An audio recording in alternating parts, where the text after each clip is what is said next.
Episode 386, The Death of Tyson. Is it? Alex was indifferent. Instead, he jumped back into the water. As soon as he let go, the mirage of the dragon seemed to soar into the sky.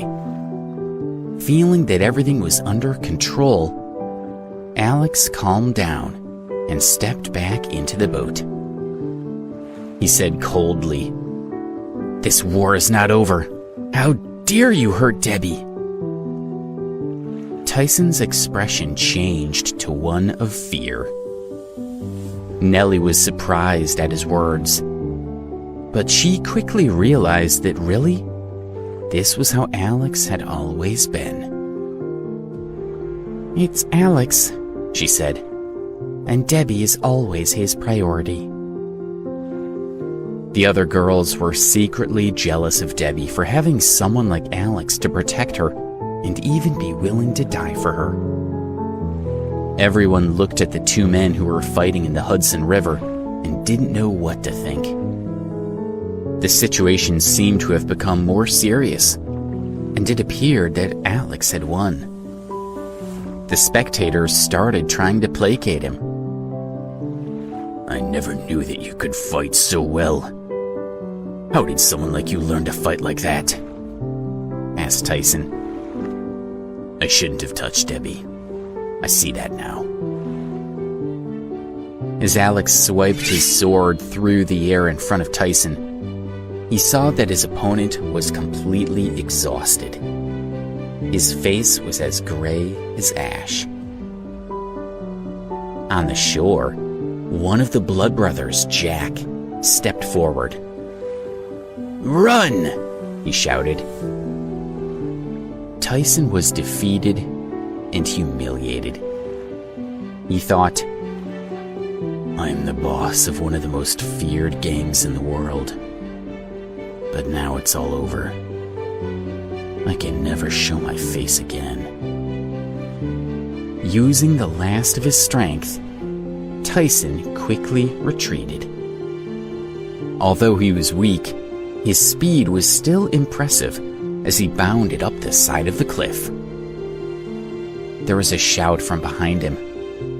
"Where will you run to?" Alex asked mockingly. He shot out like a cannonball, blocking Tyson's escape. Without saying a word, Tyson tried to punch him in the face. Alex didn't try to dodge away from his fist, but grabbed it easily and twisted it around. "No!" Tyson shouted as his will to survive took over. He pulled desperately at his arm, as if trying to separate it from his body, giving him a chance to escape.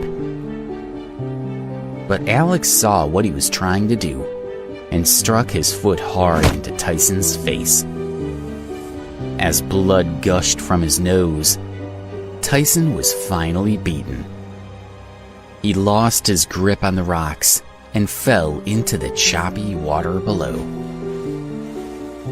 Alex watched him struggling in the waves for a moment, and then grimaced as his opponent was swept away by the water. His battered, limp body was slowly carried away by the river. Everyone who had been watching the fight was aghast.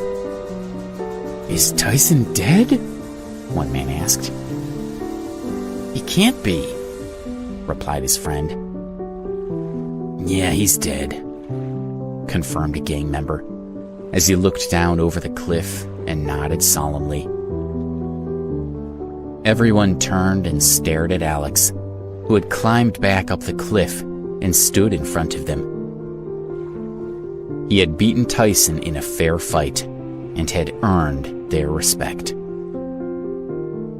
They were all feeling overwhelmed by the enthralling battle they had witnessed, and no one wanted to break the spell. As Alex approached them, the people bowed their heads to him.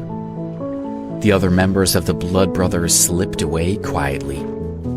Jack was distraught about their defeat, but he didn't dare to draw attention to himself. He knew that Alex could kill him as easily as killing an ant. Of course he was right. Alex could quite happily kill every single member of the Blood Brothers that he could find.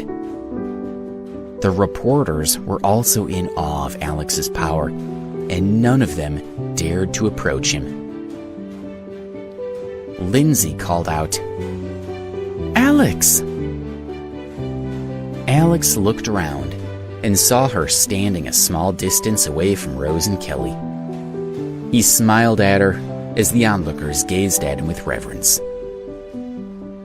Alex let the intimidating aura he had conjured around himself fall away, and suddenly he seemed like a normal young man again. He didn't want to prolong the strange atmosphere still hovering around the area. "What are you doing here?" Alex asked Lindsay with a big smile. "We came to see you," she replied excitedly. She didn't know what else to say. Alex chatted with his 3 old friends, but he didn't notice that his cousin, Nellie, was also there, or that she had tried to help him during the fight. "Groupies! They're all such hypocrites!" Nellie hissed, unable to contain her jealousy. No one who knew her from her old life at the food stand could have predicted how envious and vindictive she would become over time. "I would give my life for you, Alex," Nellie whispered under her breath. She pulled her hat down to cover her face. She had no intention of letting Alex see her there. She thought, "The advantage of keeping my love for Alex a secret is that no matter how much my heart is breaking, I can hide it and keep all my feelings to myself." Alex felt that everyone was overreacting a little in their adoration of him. For him, the only thing that mattered was that he had finally avenged Debbie. He walked away slowly from the scene, leaving the crowd chattering excitedly amongst themselves. They still couldn't believe that Tyson was dead. The news of Tyson's death spread rapidly throughout the underworld and rival gangs. Fortunately for the Blood Brothers, Jack quickly returned to their headquarters and took over the reins. He was able to prevent the gang from losing too much of their business or their reputation. But they stewed over what had happened. And in their hearts, they knew that there was only one person to blame: Alex.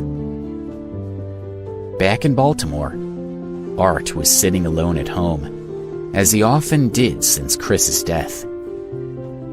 A subordinate of the Stedman family plucked up his courage and tentatively asked him, "Sir, what's our family going to do now?" "Do you really need to ask?" Art hissed. "Even if we suspect that Chris was killed by the Clifton family, there's nothing we can do about it." "Why?"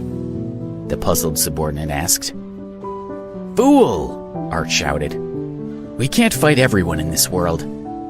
If we avenge Chris, our whole family will have to fight, and none of us will survive."